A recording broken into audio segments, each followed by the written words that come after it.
Wallace was, yeah, some sort of de facto leader.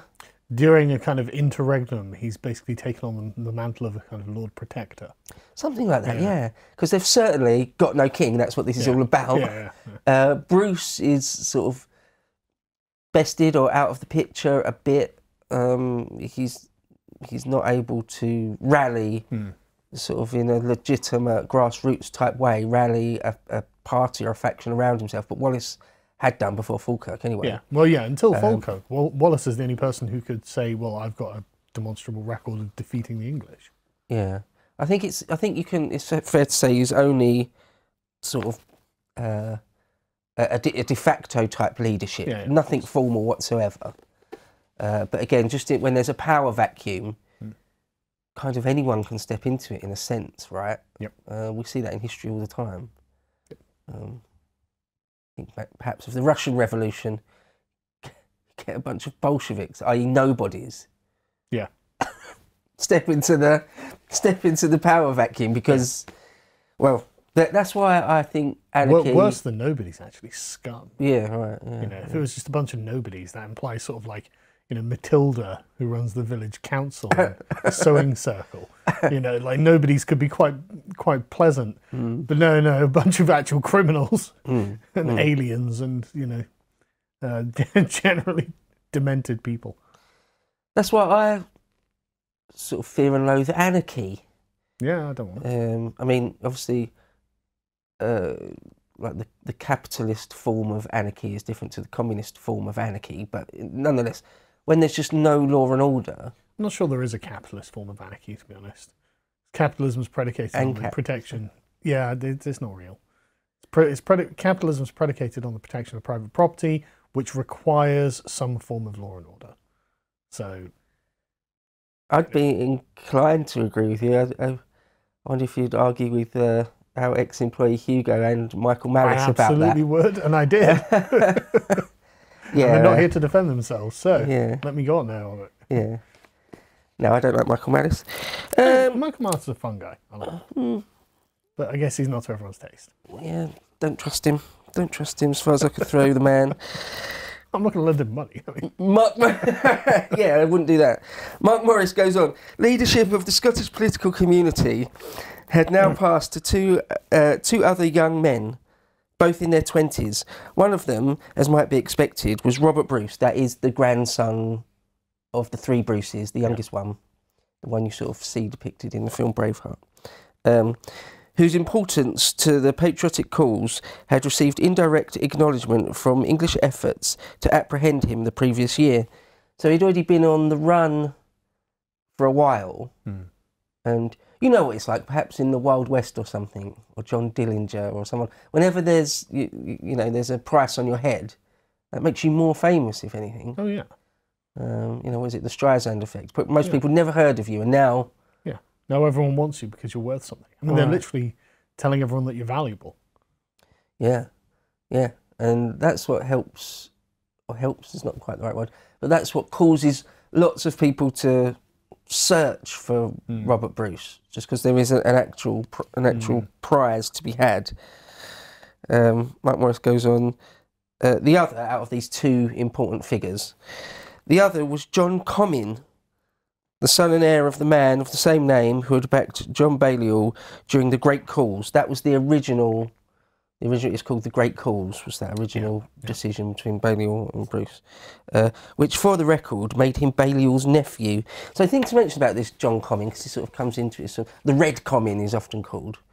He was sort of married into the Balliol side, and so he becomes important. I actually probably won't go into his life and story all that much, but just need to know that he is kind of Bruce's main political rival after Wallace is out of the picture.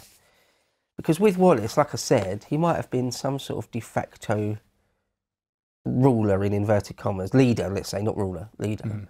But after Falkirk, his position politically sort of completely collapses. Well, his claim to legitimacy is, I can defeat the English. Yeah. Right, yeah. I have an army and I can defeat the English. Okay, but now you don't have an army and you can't. Yeah, right, yeah. No wonder your claim to legitimacy collapses. Of course, from the Scottish side, William Wallace is one of their favourites, isn't he? Well, yeah, because of Braveheart. Right. Yeah. I wonder how many people had ever heard of William Wallace before that film came out. None. Very few. Yeah. But from our side, it's like you got lucky at Stirling Bridge one time. We dropped the ball at Stirling Bridge one time. Yeah. We kicked ourselves in the face. You're like, yeah. Okay, great, well done. Mark Morris says, authority among the Scots, in other words, had passed to a new generation, but was split between the representatives of two traditionally hostile factions. So it's sort of back to the same old in a way. The Bruce and Balliol faction. John Comyn isn't sort of a true Balliol, but he's their whole party, their whole faction just attached themselves to him. So if you remember, the John Balliol himself had been captured and sent south, and he's in Suffolk and exiled. He's just politically anyway completely out of the picture, never comes back. So okay, so in Edward's mind, he has decided that he's going to sort of go all in, if you like. You know, because he could decide if he wanted to, because he holds most of the cards. Yeah. Militarily, politically.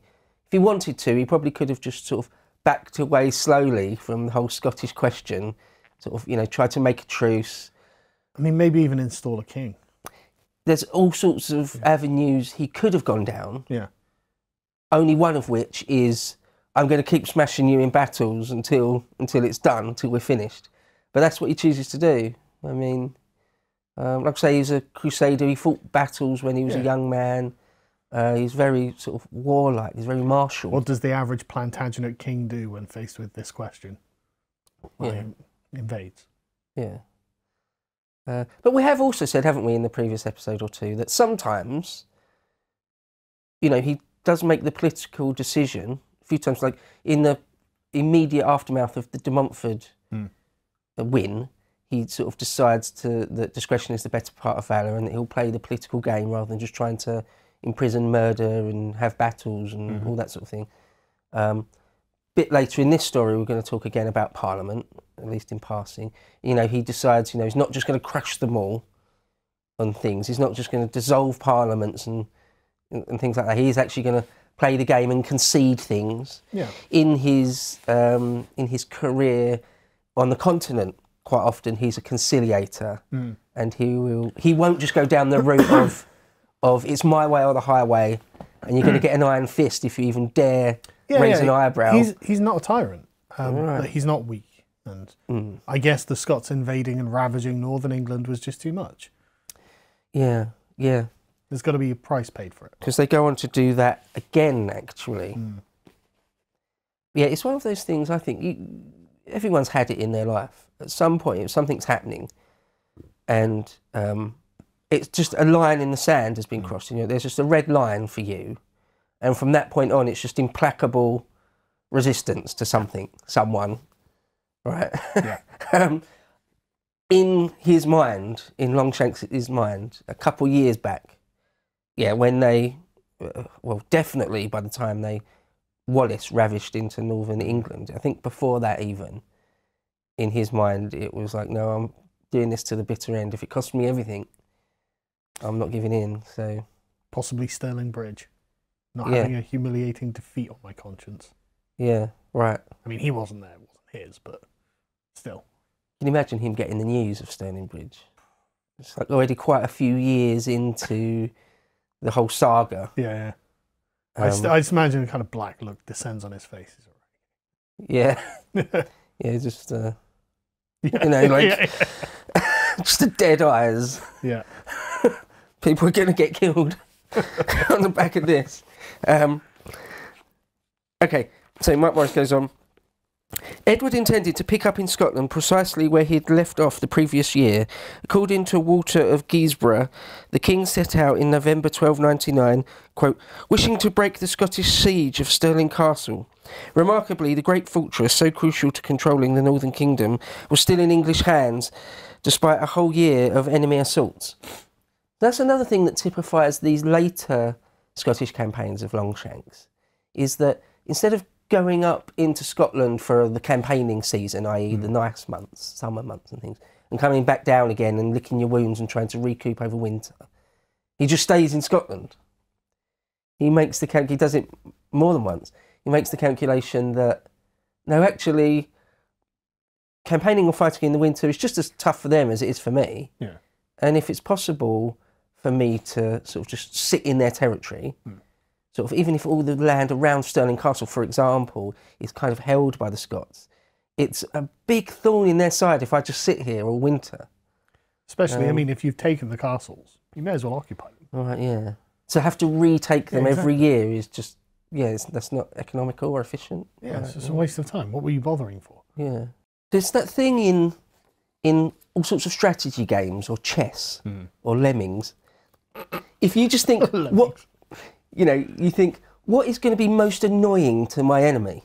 Not necessarily what costs me the most or how much it damages me, but just if I was in my enemy's shoes, what would be the one thing that would screw me over the most?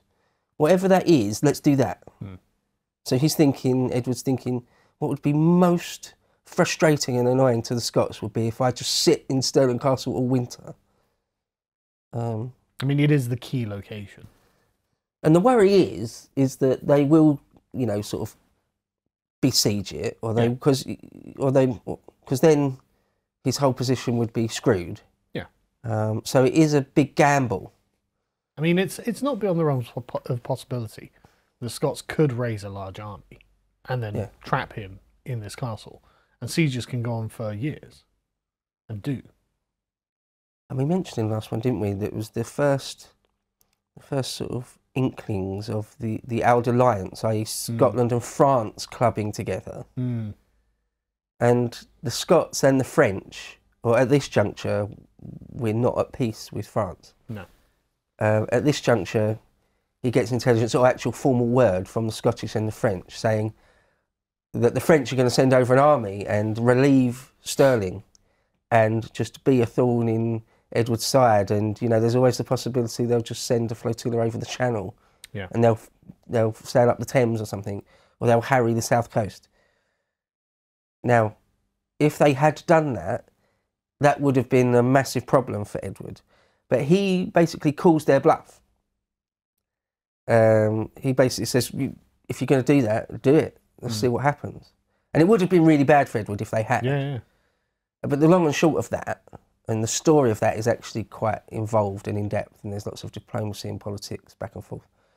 But in the end, the French don't send anyone over. So Longshanks called their bluff there, and they folded on that one. It is a big and expensive endeavour. So. Right. He was probably just thinking, you're not going to do it. And another thing to say, just to mention, is that there is all sorts of conflicts going on in Europe, in France, is the backdrop to all of this, on and off. And the Pope, also at this stage, the Pope's not happy with Longshanks, so he sort of formally backs the Scots. Says that he's sort of on their side and that Edward's not acting sort of legally, or God is displeased with Longshanks at this moment, according to Rome. Yeah, if that were the case, why do I keep winning? Yeah, right. Yeah. So over that winter, Edward is at a weak point.